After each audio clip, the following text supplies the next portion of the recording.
And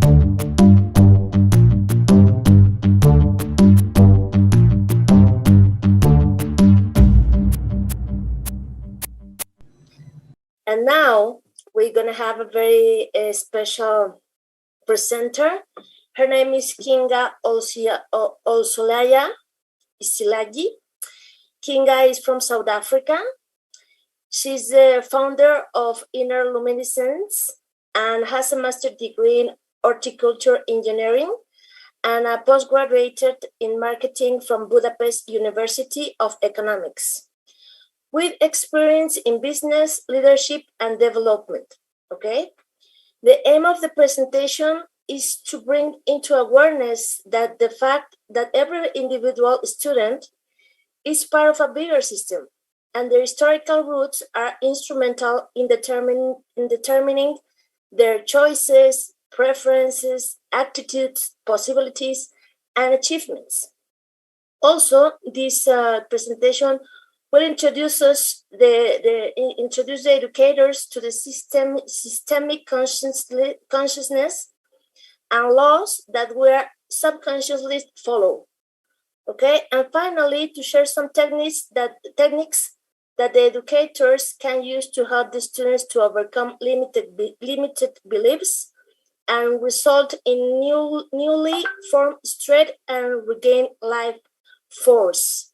And now we're going to start with this presentation named or called Introduction to the Relation Between Personal and Social Consciousness and Intergenerational Trauma.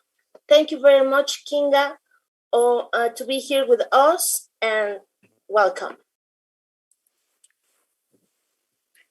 Thank you, Cynthia. Thank you for having me, and it's an honor to be here. So let's share my presentation. And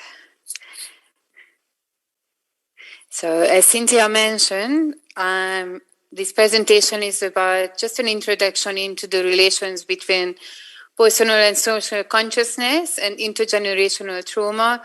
It's based on the principles of Bert Hellinger's systemic constellation method. So yes, I have the university degrees, but actually I work in systemic constellation as a systemic constellation counseling facilitator. So I work with system in a practical way.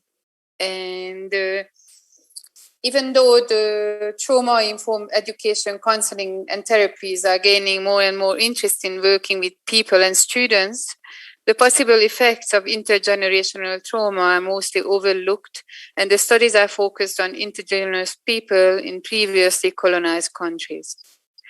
The problem with this approach is that the non-awareness and non-understanding make it impossible to create a supportive, growth-centered environment for the students from all walks of life.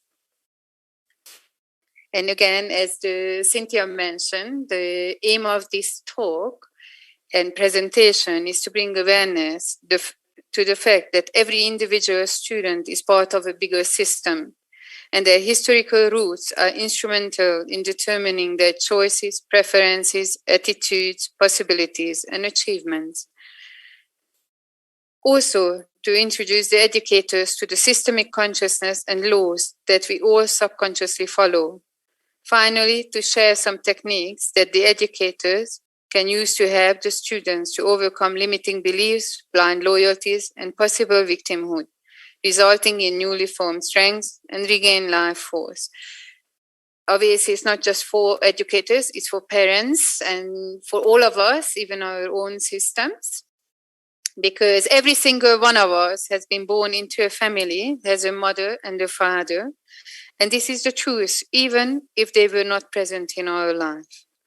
By origin, we belong to a tribe, a nation, we are part of a certain socio-economic group. This historical background comes with a set of belief systems, patterns, and might bring with it certain intergenerational traumas. But it can also gift us the strength of belonging. Bert Hellinger, sorry, my slide is just froze. Let's see.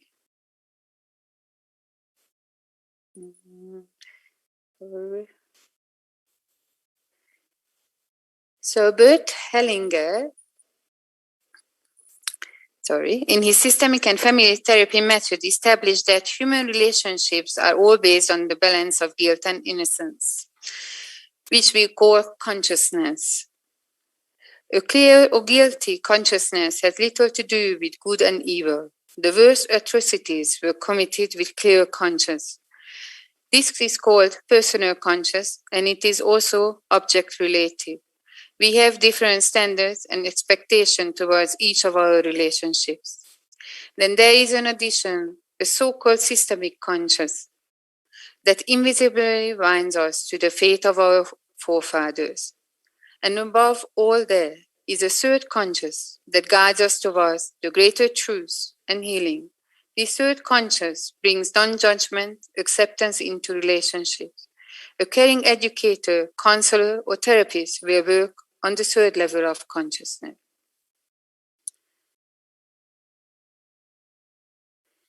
Next to balancing of guilt and innocence, there are three fundamental needs that will further alter our relationships. In all of our various relationships, fundamental needs interact in a complex way. The need to belong, that is for bonding. The need to maintain a balance of giving and taking, that is for equilibrium. The need for safety, of social convention and predictability, that is for order. All of these laws are uniquely sewn into the fabric of human connections. Our relationships succeed when we are able to fill these needs and to balance them with one another, and they become dysfunctional and destructive when we can't. With every action we take that affects others, we feel guilty or innocent. The relationship between educator and student is a unique one. Children's future is in the shared care of the parents and the teacher. Their life is inevitably shaped by the educator and the student relationship.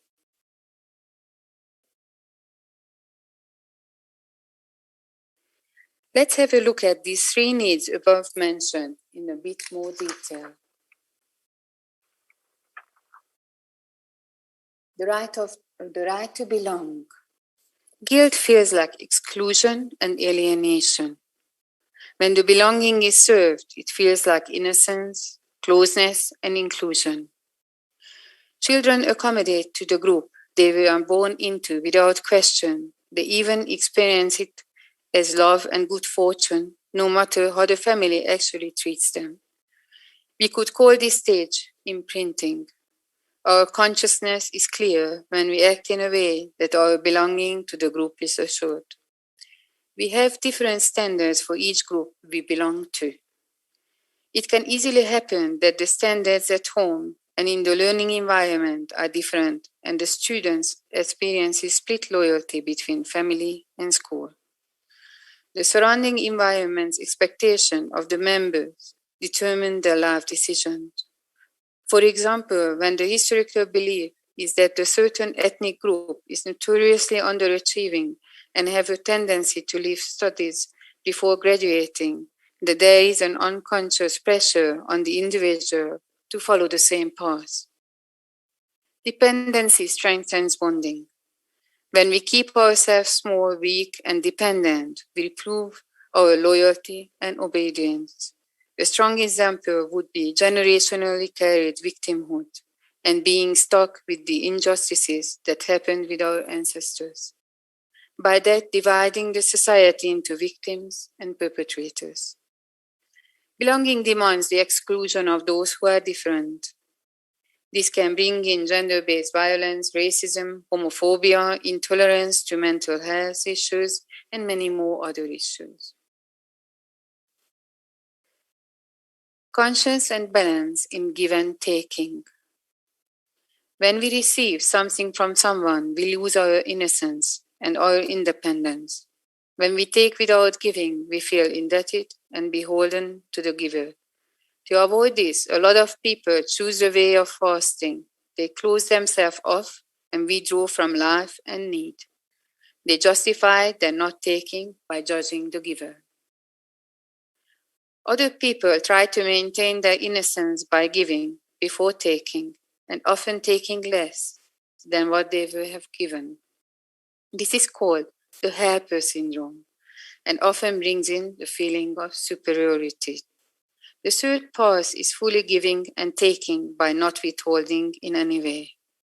The teacher and student's relationship are uniquely similar to the parent and child relationship. The teacher is primarily the giver, and the student can never give back what the teacher has given. The balance can only be gained through the teacher acknowledging what he was given when he was a student. To avoid creating a possible imbalance, special research would be beneficial into scholarships given to students due to previously disadvantaged backgrounds. It can create a lot of guilt, and it can pressure them into leaving their studies.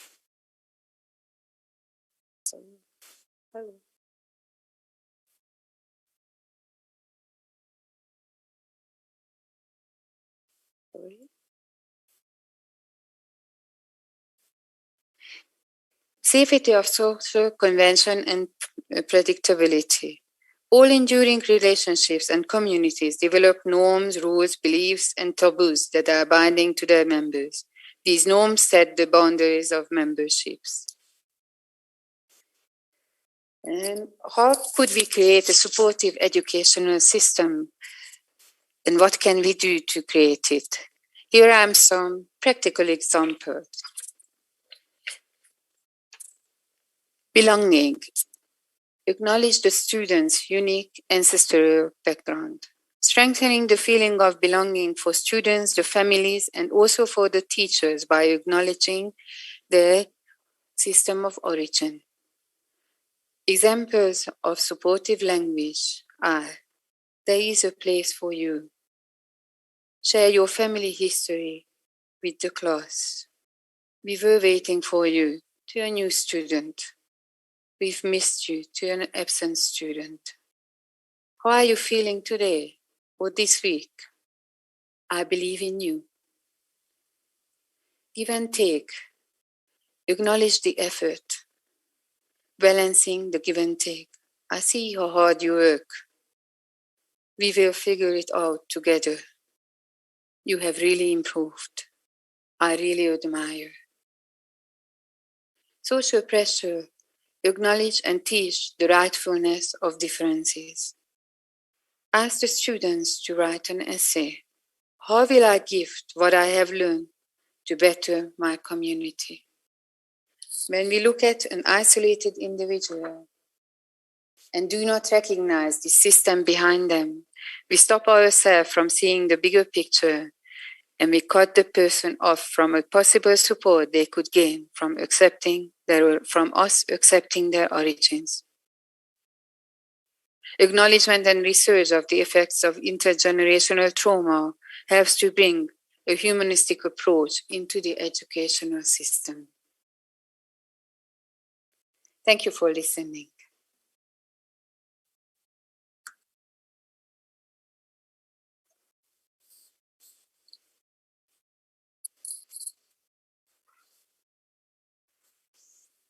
Thanks for the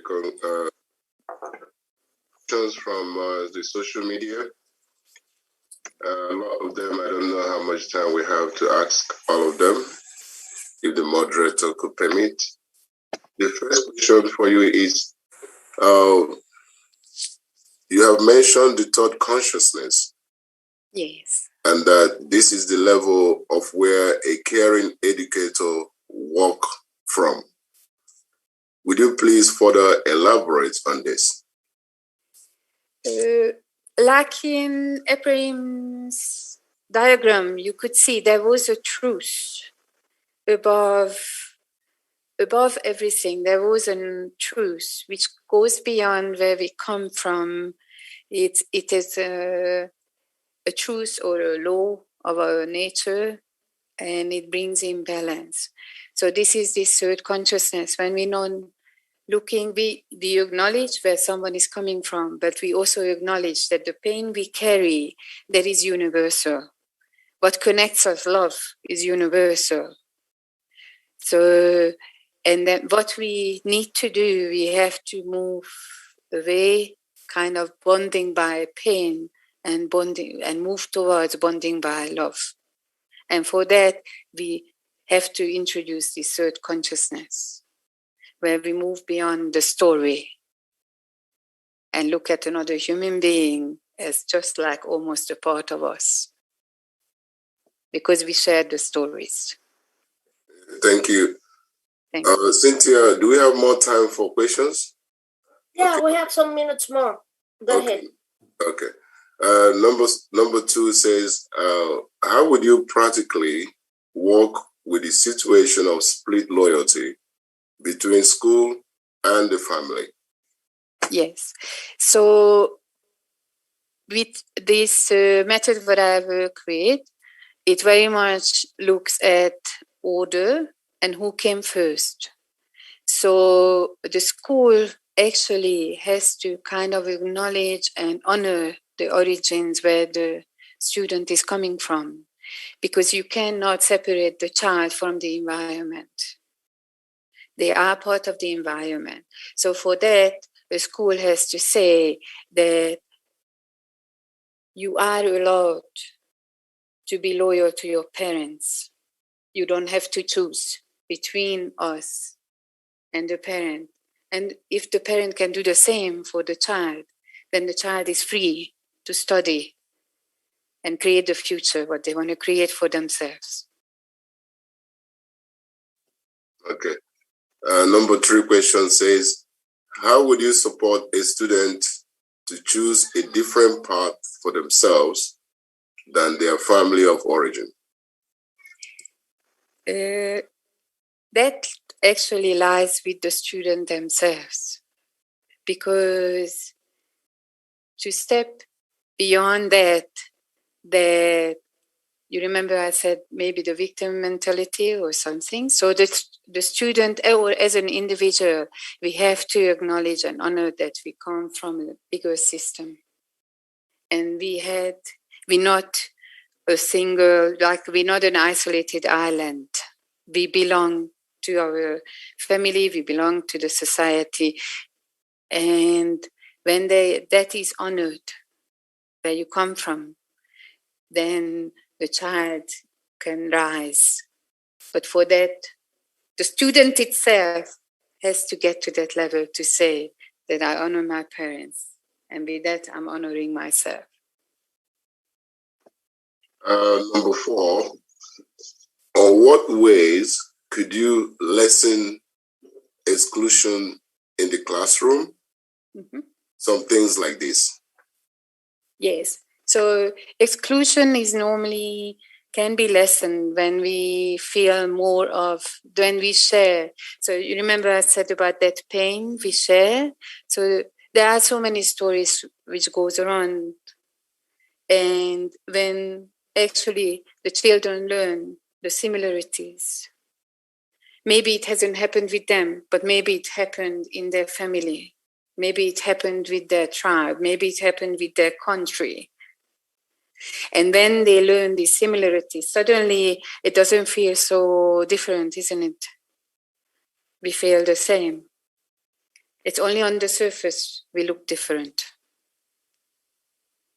So I really believe with storytelling, with sharing where we come from, even in a classroom, that there is only can better and make connection instead of exclusion.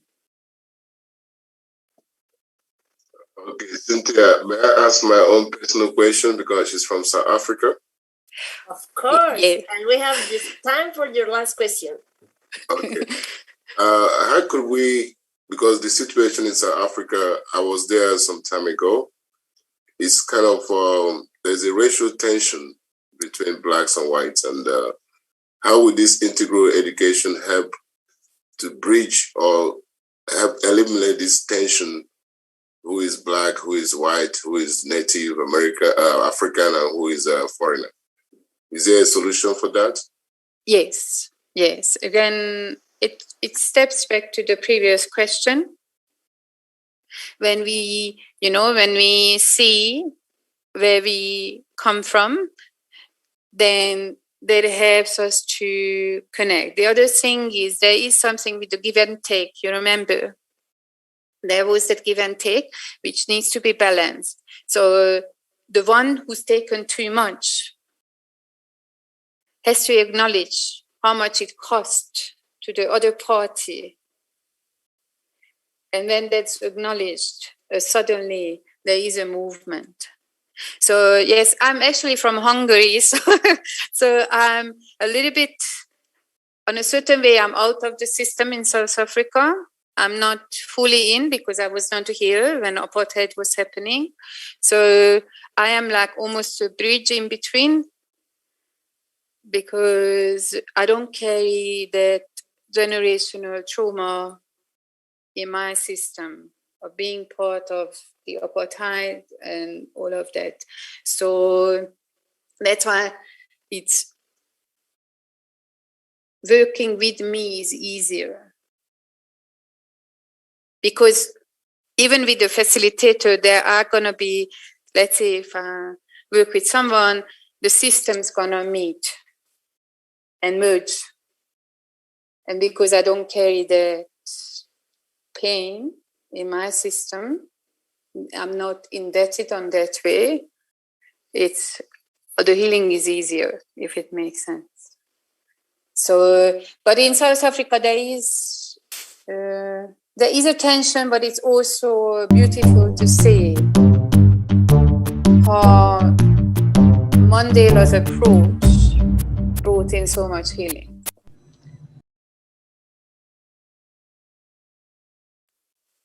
Thank you, Kinga, for this presentation, which opened our eyes to, and the perspective, and take us deeper to this educational, integral education. Thank you very much, Kinga. Thank you.